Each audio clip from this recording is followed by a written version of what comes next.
సహకార ధర్మపీఠం 72వ అఖిల భారత సహకార వారోత్సవాల సందర్భంగా తెలంగాణ రాష్ట్ర సహకార యూనియన్ రాష్ట్రంలో తమ సహకార సంఘాలను అభివృద్ధి పథంలో నడిపిస్తున్న సహకార నాయకులను సన్మానించింది. మండే వీర హనుమంతరావు, భద్రాద్రి కొత్తగూడెం జిల్లా ప్రాథమిక వ్యవసాయ సహకార సంఘం కొత్తగూడెం అధ్యక్షులు మండే వీరయ్య హనుమంతరావు. వయసు 65 సంవత్సరాలు. వీరు 1995 నుండి ఈ రోజు వరకు ఏకగ్రీవంగా అధ్యక్షునిగా ఎన్నికవుతూ సేవలు అందిస్తున్నారు.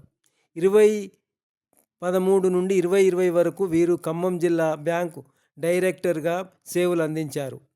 వీరు సంఘ అధ్యక్షుడుగా ఎన్నికైనప్పుడు సంఘము 2 కోట్ల నష్టములతో ఉండేది. ఈరోజు ఆ నష్టాలను పూడ్చుకొని 1,07,00,000 వరకు లాభం సాధించింది. సంఘంకు 300 మెట్రిక్ టన్నుల కెపాసిటీ గల గోడౌను వీరు నిర్మించారు.